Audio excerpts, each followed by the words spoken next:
Discurso 32. El yoga de la acción. Renunciar a los frutos. Krishna le dijo frecuentemente a Arjuna: Arjuna, tienes todo el derecho de actuar, mas no aspires a los frutos de tus acciones. En el mundo, las acciones se llevan a cabo por interés en los frutos. Si las acciones no los tuvieran, no habría ningún ser humano que emprendería alguna acción. Y es así que habrá realmente un fruto para cada acción. ¿Cuáles son las objeciones que interpone Krishna al hecho de que Arjuna aspire a estos frutos? Siendo que todo el mundo actúa por interés en los frutos, ¿cuál sería la importancia más profunda y el significado interno del pedido de Krishna a Arjuna para que llevara a cabo todas sus acciones sin esperar ningún fruto? El interés de Krishna era que todas las acciones emprendidas por Arjuna se transformaran en yoga. Sus preceptos se orientaban a que éstas no se quedaran en meras acciones, sino que llevaran a Arjuna hacia su meta espiritual, o, lo que es igual, que se transformaran en yoga. Cuando actúan con la conciencia corporal, vale decir, cuando se identifican a sí mismo como el hechor de una acción, ésta no puede llegar a convertirse en yoga. Cualquier acción realizada con un sentimiento de egoísmo o sintiendo un yo lo hice, o con el sentido de apego del este es mi acto, u otros de este tipo, no traerá sino pesares. Estos actos no desembocan sino en una esclavitud mayor. En cambio, si transforman la acción en yoga, se liberan de la esclavitud. ¿Y cómo se transforma la acción en yoga? Todas las acciones realizadas como ofrendas a Dios, carentes de sentir, de autoría individual, se transformarán en yoga. Son numerosos los problemas que surgen cuando uno actúa con un sentimiento de egoísmo. Íntimamente podemos sentir: esta acción la he realizado yo, de modo que debería obtener sus frutos. He trabajado, de modo que merezco el pago. Ciertamente tengo derecho a la recompensa que merecen estas acciones que he realizado. Este tipo de sentimientos sirven solamente para fortalecer más el sentido del ego, el sentido del yo y el mío. A medida que este sentido se incrementa, decrecerá la alegría del Atma. Y fue para destruir el egoísmo que Krishna le pidió a Arjuna que transformara todas sus acciones en yoga. ¿Cuál es el método para transformar las acciones en yoga? En primer lugar, ha de desarrollarse un sentimiento de desinterés. Deberán concentrarse en la acción y ser indiferentes a los resultados. Pueden lograr cualquier cosa con este sentimiento de desinterés. Está, por ejemplo, el caso del rey Janaka, cuya vida les demuestra que si realizan las acciones sin interés alguno en los frutos y sin ningún interés personal en el acto, vuestro logro será en verdad grande. Aunque gobernaba un reino y asumía todas las responsabilidades correspondientes a su mandato, el rey Janaka llevaba a cabo todos sus actos con la actitud de que él no era sino el testigo. Y, por el hecho de actuar sin ningún apego a los resultados, llegó a ser un Raja Yogi. Toda acción realizada sin ningún interés personal constituye un yagna y se convierte en yoga. En cambio, cuando la acción se realiza con interés personal en ella y en sus resultados, se transforma en una enfermedad. La causa raíz de todas estas enfermedades es el apego. Al apego lo siguen de cerca el odio y la ira. y estos demonios terminan por ocultar las cualidades humanas que poseemos. Con todo pasa lo mismo. Una vez que comienzan a asomar raga y dueya, en otras palabras, cuando empieza a mostrarse el ego y el odio, ellos estimulan al resto de las tendencias demoníacas y uno termina olvidando su verdadera naturaleza humana. Es por ello que Krishna le ordenó a Arjuna: realiza tus acciones libre de todo apego, sé impersonal. Cuando llevas a cabo una acción sin interés personal alguno, su fruto no te tocará. En esta forma rijo sobre los 3 mundos. ¿No podrías gobernar tan solo a una familia del mismo modo? Debes cultivar una fe inamovible en que con desinterés se pueden llevar a cabo muchas grandes hazañas. En tanto que si mantienes el apego por los resultados de una tarea, tarde o temprano serás víctima del desengaño. Si obtienes los frutos que deseas, te sentirás dichoso. Si fracasas, te sentirás desdichado. Trata de controlar estos altibajos de entusiasmo y depresión. Transfórmate en un stitaprajna. No te dejes controlar por estos opuestos estados de ánimo. No hay ningún ser humano que no actúe. Cada persona humana cuenta con un cuerpo para poder actuar. Para santificar el cuerpo, han de llevar a cabo acciones positivas. Para cada acción existe un fruto. Sin embargo, la alegría que pueden obtener de la realización misma de una acción es mayor que la alegría que les brinda su fruto. Aquí va un pequeño ejemplo. Una familia cualquiera lleva a cabo alguna función auspiciosa con un puya especial. Mientras están en el proceso mismo de la acción, no sentirán cansancio alguno, incluso aunque uno de ellos esté febril. Ello no le preocupará, estará solamente absorto en la función. Sin embargo, si visitaran a esa familia más tarde, tal vez observen que todos ellos lucen fatigados. Uno deriva alegría mientras está realizando una acción, mas no experimenta la misma alegría una vez que la ha completado. Simplemente nos engañamos con la creencia de que hay alegría en los frutos de la acción, siendo que, en verdad, no es así. Este engaño nos entrega un reflejo de alegría, mas no es sino una sombra de la alegría real. Es solo su fantasma, no es alegría permanente. Además, si la acción misma no es más que temporal y transitoria, ¿cómo podrían ser permanentes sus frutos? Actuamos con la fe de que a través de la caridad, de llevar a cabo yagna o penitencias, logramos el cielo. Sin embargo, Krishna demostró que hasta el cielo mismo es transitorio. Dijo: Arjuna, hay algo que es mayor que el cielo. Con ello no quiero decir que dejes de llevar a cabo yagnas, yagas y otros por el estilo, ya que debes realizar estas actividades de culto como parte de tu deber. No obstante, hagas lo que hagas por el bien del mundo, no lleves a cabo estas cosas por motivos egoístas, sino realiza tus acciones desinteresadamente, considerando únicamente la paz, el bienestar, la prosperidad del mundo en general.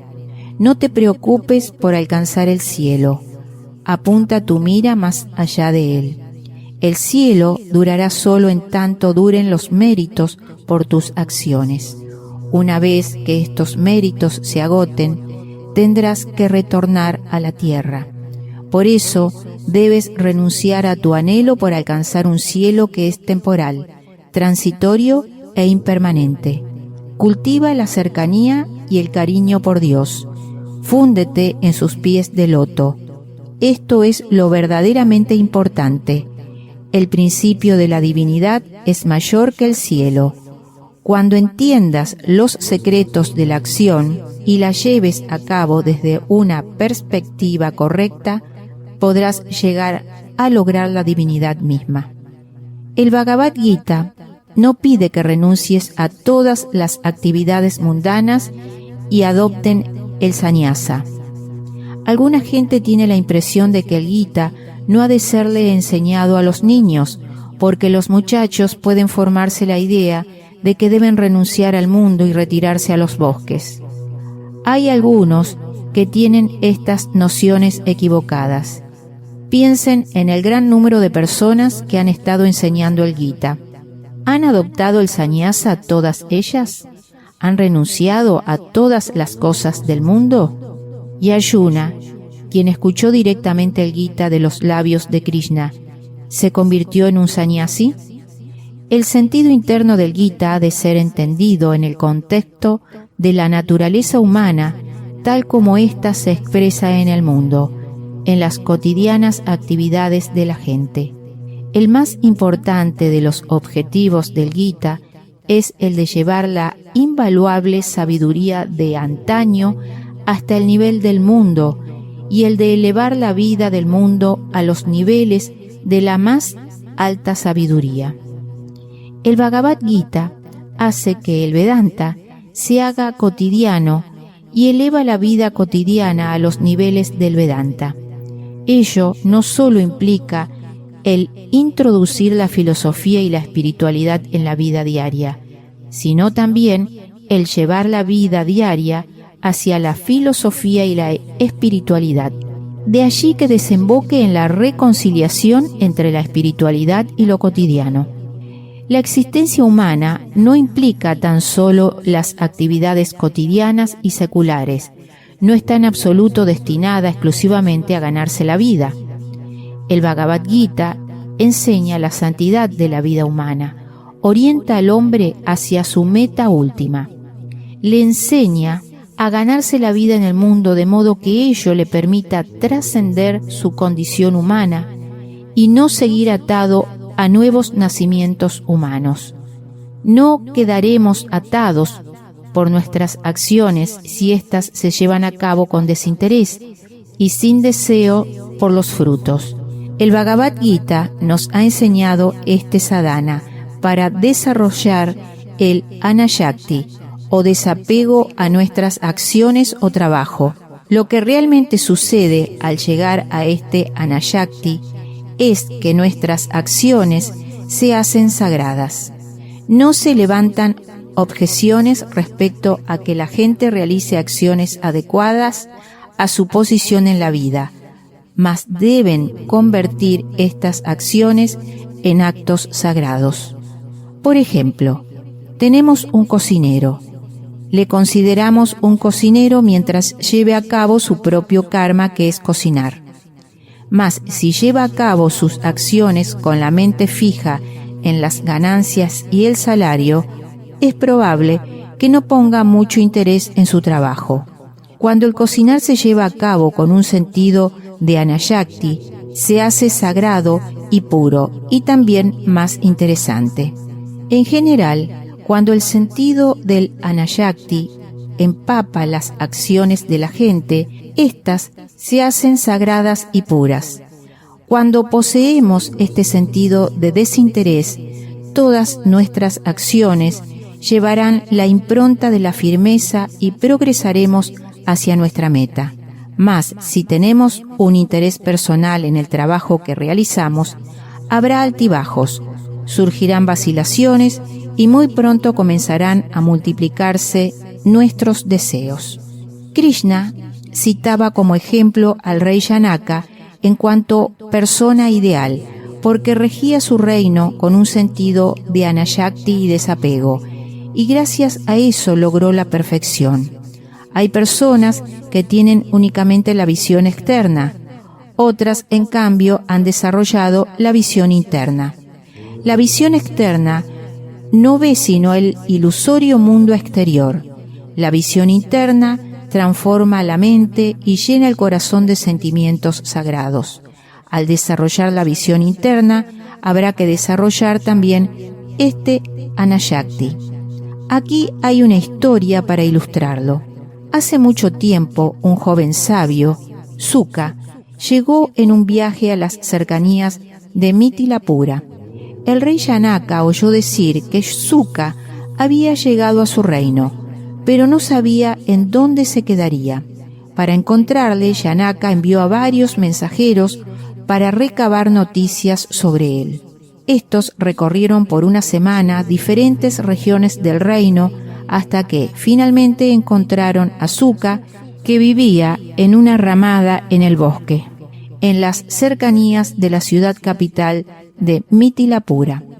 El rey Janaka llegó a visitar a Suka acompañado por sus ministros. Janaka no llegó hasta él en su calidad de rey y emperador, sino como servidor del Señor. Hacía tiempo que había removido toda traza de su ego, de modo que fue como humilde practicante espiritual. Suka estaba hablándole a sus discípulos sobre algún tema espiritual. Janaka se quedó de pie cerca, escuchando su discurso con total concentración. Cayó la tarde. Antes de irse, el rey se acercó a Suka y le preguntó: «Swami, ¿puedo asistir a tus divinos discursos todos los días?» Suka le contestó: «Janaka, la espiritualidad y la filosofía no son propiedad de nadie. Todo el que tiene interés y que siente gozo al escuchar estas enseñanzas, todo el que cree que alcanzará la meta, todos ellos tienen derecho a este conocimiento. Ciertamente que puedes venir. Eres muy bienvenido». Janaka volvió entonces a su palacio, mas regresó regularmente todos los días para asistir a los discursos. Ello le hizo ganar también los beneficios. Y bien, Suka deseaba demostrarle al mundo que el rey Janaka poseía la visión interna, en tanto que la mayoría de la gente tiene solo la visión externa. Con esto en mente, se cambió a un lugar más cercano a Mitilapura, un punto elevado desde donde podía ver toda la ciudad, y allí se construyó una vivienda. En ese lugar comenzó a dar discursos sobre Vedanta. Un buen día, debido a algunos urgentes asuntos de Estado, el rey Janaka se atrasó en llegar hasta allí. Suka postergó deliberadamente el comienzo de su discurso hasta la llegada del rey, sin importarle el gran número de gentes que ya se había reunido, esperando que hablara. Para demostrar su interés, Suka hizo algunas preguntas para saber a qué se debía la tardanza del rey Janaka. Le pidió a unas personas que fuesen a averiguar qué era lo que demoraba al rey, en tanto que él mismo se acercó hasta el camino para vigilar la llegada de éste. Pronto comenzaron las murmuraciones entre la multitud reunida. Los discípulos, los viejos y los jóvenes comenzaron a hablar entre sí. Uno dijo: «Miren a Suka. Se le considera un sabio tan grande, uno que ha renunciado a todo, pero parece que esto no es cierto.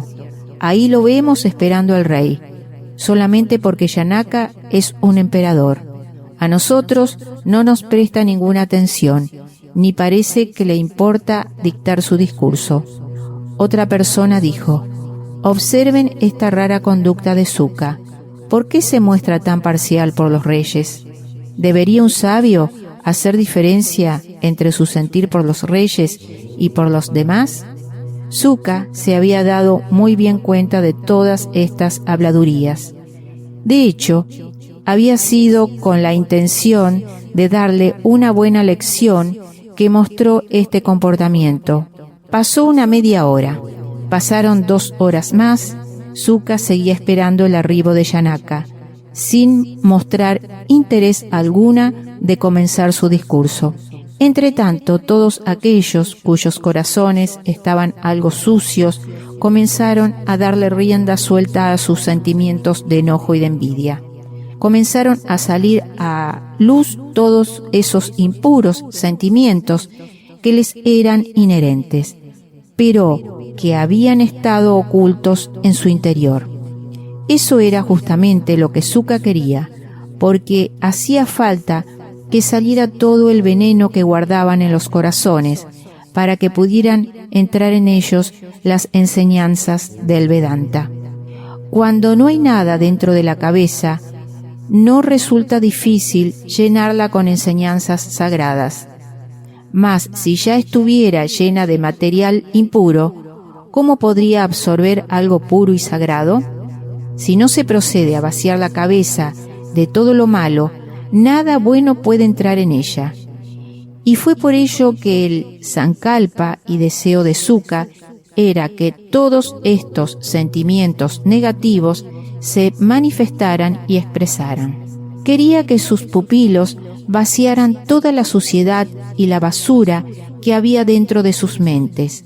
Sabía que en tanto sus corazones albergaran apego y sentimientos negativos, sus enseñanzas no echarían raíces, de modo que les llevó a pasar por este particular proceso de purificación.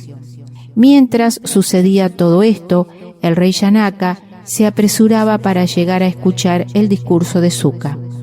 Angustiado por su retraso, Sukha se dio cuenta de que Janaka se aproximaba. Se le podía ver a la distancia, ya que no era habitual que viniera solo. Pese a que el rey no gustaba de rodearse de sus ministros y servidores, estos lo acompañaban siempre para protegerlo. Muy pronto el resto de la concurrencia se dio cuenta de la llegada del rey. Entrando en el área en que Sukha dictaba sus discursos, Janaka se postró humildemente ante el gurú y le rogó que perdonara su retraso. Luego extendió su estera de durva y se sentó. Sukha comenzó de inmediato con su discurso. Ya en esos momentos había fructificado el odio en los corazones de los jóvenes seguidores. Sus rostros estaban cambiados debido a los sentimientos en contra del sabio y del rey. Miren a ese Sukha, pensaban para sus adentros, solo se preocupa de agradar al rey. Hasta ahí nomás llega su Vedanta. Sukha decidió darles una lección a todas estas gentes reunidas allí y que albergaban tales sentimientos. Pasados unos momentos, interrumpió su discurso y dijo: Janaka, mira hacia tu reino, está en llamas. El rey Janaka, quien estaba con los ojos cerrados, concentrado en las sagradas enseñanzas, no dio señales de haber escuchado estas palabras.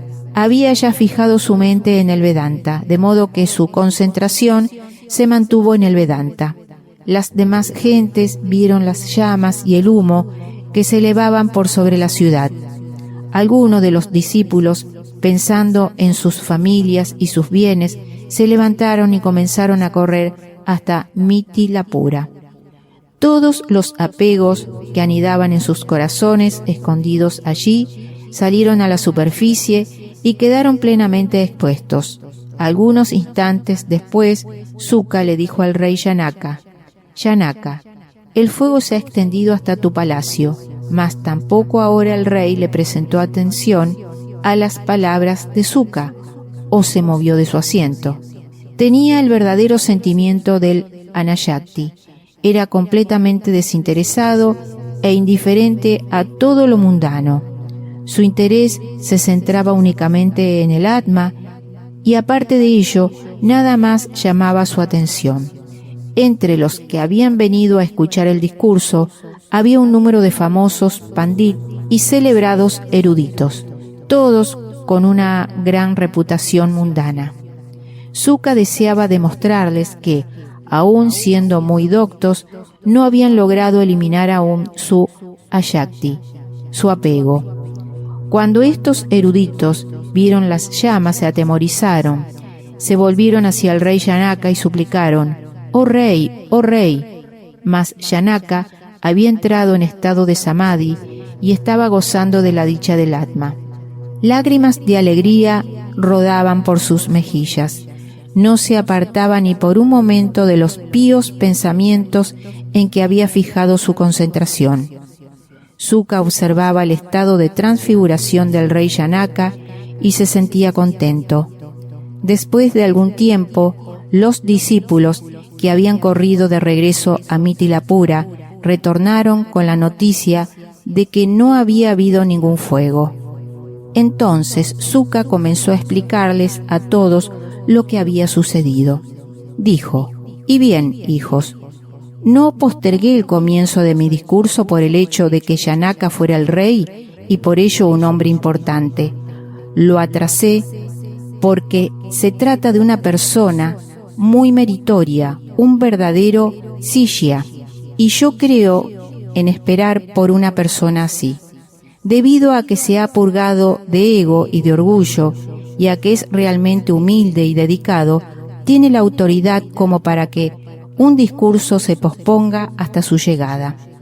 Ustedes escuchan, mas no oyen lo que se dice, ni lo llevan a la práctica, y eso hace que carezcan de esa autoridad.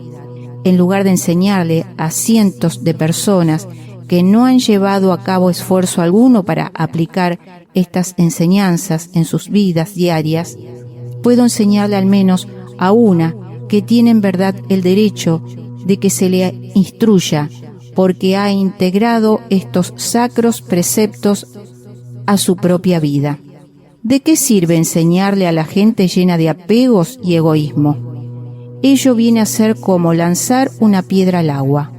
Una piedra puede estar sumergida en el agua por cualquier número de años, sin que logre absorber ni una gota de ella. Así puedo seguir adelante, aunque consiga una sola persona como Janaka. ¿Para qué habría de tener un gran número de piedras lustrosas pero inútiles? Si entre ellas hay una sola gema realmente valiosa como ello, basta.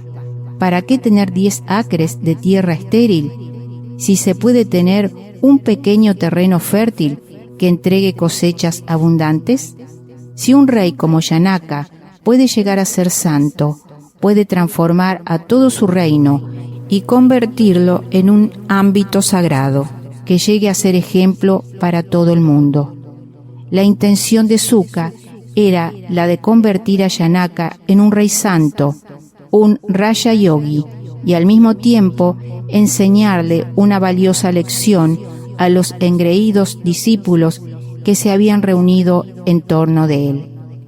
Krishna tuvo una intención similar cuando le enseñó el Gita a Arjuna.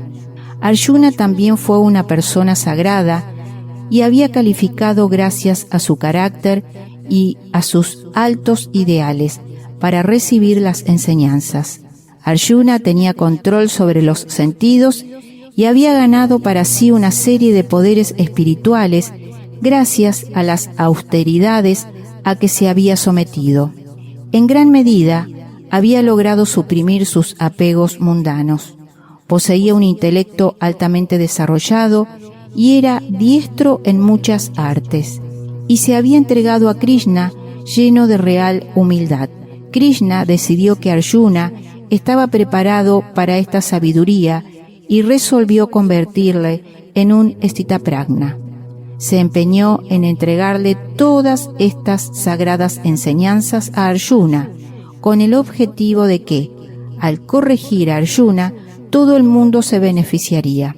Arjuna poseía tanto la capacidad como la virtud de elevarse hasta grandes alturas espirituales, manteniéndose bajo toda circunstancia en completo control de sus sentidos. Es por esta razón que se le ha dado una serie de apelativos. Arjuna mismo significa el puro, el blanco. También se le dice el corazón sagrado y la joya de los hombres. Era una persona tan poderosa que, si quería, podría haber llevado a cabo actos que hubieran aterrorizado y espantado al mundo entero. Se ganó el derecho a utilizar un arma que no podía ser blandida por nadie más, ni conquistada por ninguna otra persona en su época. Originalmente, esta arma le pertenecía a Shiva en la forma de Pinaka. Esta misma arma formidable estuvo en manos de Shiva durante la era de Treta y más tarde en manos del rey Janaka, hasta que se convirtió en el Gandhira de la era de Dwapara. Debido a que ganó la gracia de Shiva, fue que Arjuna pudo obtener esta arma. Este fue el héroe sobresaliente que Krishna eligió y fue su voluntad y su sankalpa que al enseñarle el Gita, el mundo entero se beneficiaría. A través de nuestra boca le ofrecemos el alimento al estómago y a través de este el alimento se distribuye luego a todo el cuerpo. Del mismo modo en el que el alimento llega a todos los miembros del cuerpo desde el estómago, el Gita se le entregó a una persona pura y desinteresada como Arjuna, como para que, a través de ella, pudiera llegar a todo el mundo. El nombre de Arjuna es Parthiva, lo que significa hijo de la tierra. Todos nosotros somos hijos de la tierra, puesto que Arjuna puede considerarse como un representante sobresaliente del género humano. Krishna sintió que convirtiéndole en una persona sagrada, con el tiempo todo el mundo podría ser transformado. Las acciones realizadas sin deseo por sus frutos, el Nishkama Karma, serán mucho más grandiosas comparadas con las acciones comunes que se llevan a cabo pensando en uno mismo como su ejecutante. Por otra parte, el Anayakti Karma, es decir, la acción libre de deseos, llevada a cabo de manera impersonal y con total indiferencia y sin ningún apego, es aún superior al Nishkama Karma. Sin embargo, la acción que le es ofrecida totalmente al Señor es más sagrada que éstas. Fue así que Krishna le ordenó a Arjuna de ofrecerle todos sus actos al Señor. Cuando Arjuna alcanzó este nivel de evolución, es decir, el punto en que le ofrecía todos sus actos al Señor, Krishna comenzó a enseñarle el Gita. En una primera etapa, todos los seres humanos deben realizar karma y empeñarse activamente en las tareas y actividades para los que son apropiados. Uno debe llevar a cabo acciones para no volverse perezoso, ya que una persona floja le es absolutamente inútil al mundo. Swami no aprueba en manera alguna que se estimule la pereza en nadie. En primer término, deben llevar a cabo un karma ordinario.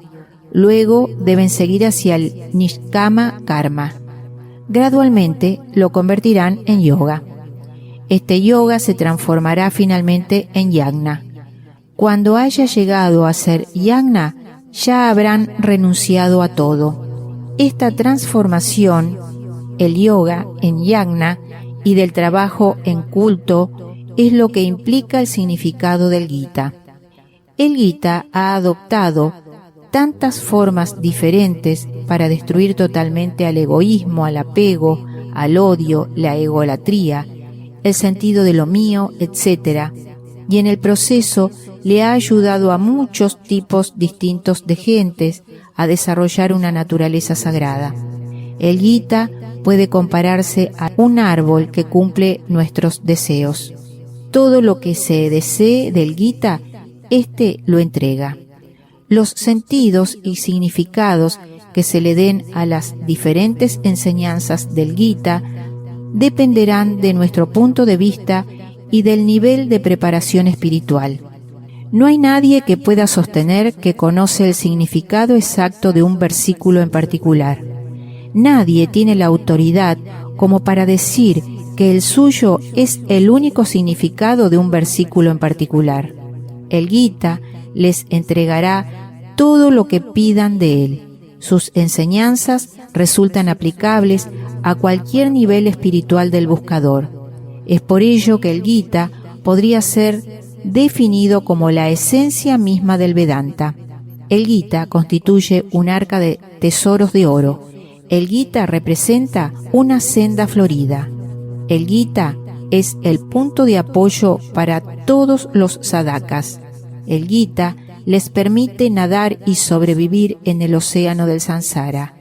El Gita les ayuda a sortear todos los obstáculos y alcanzar su meta. Una persona que no se interese por el Gita realmente está perdiendo el propósito mismo de la vida.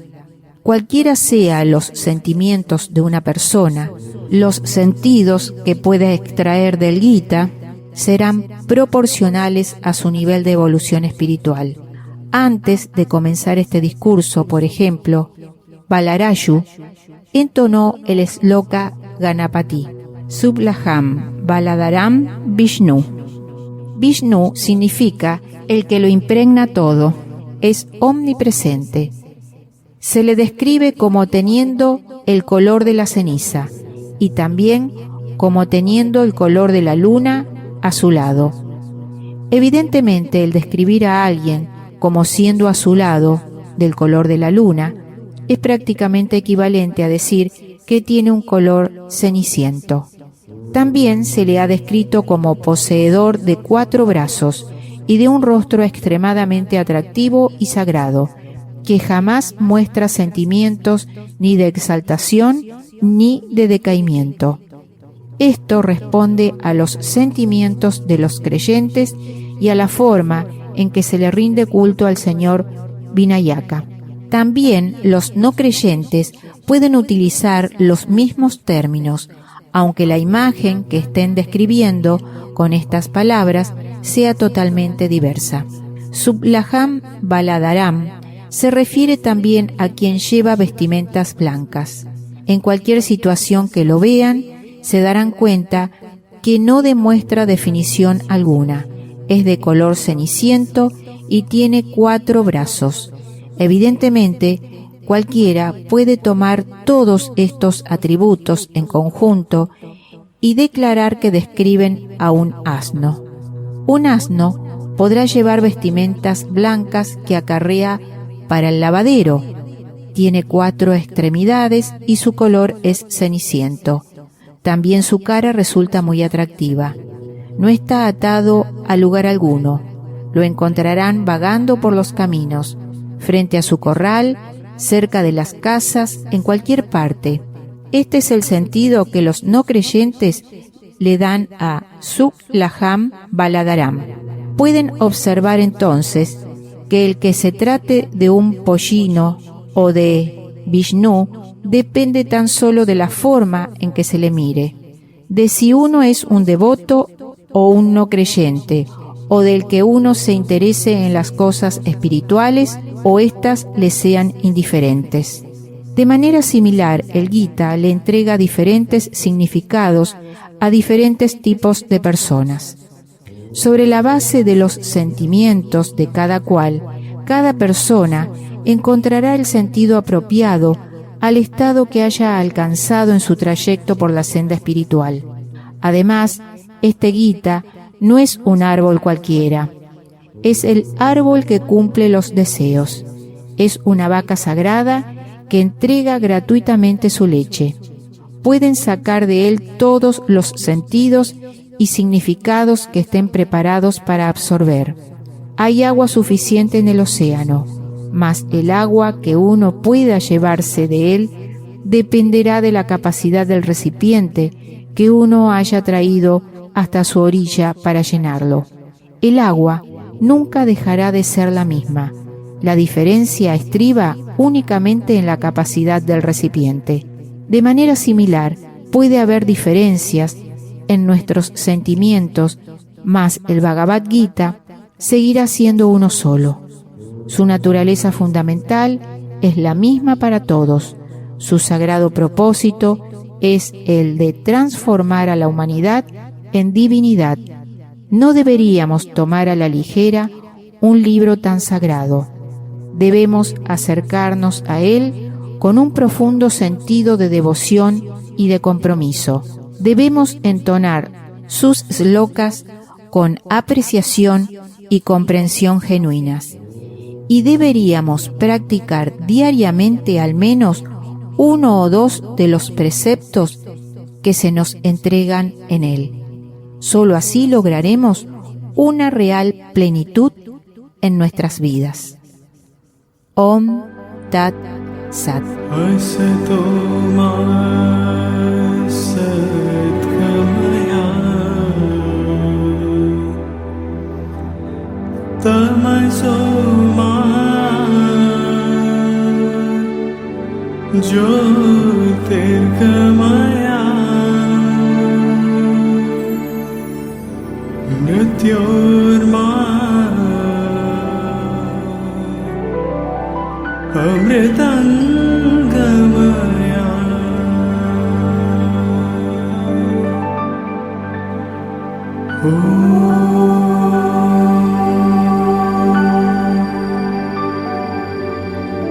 Shanti,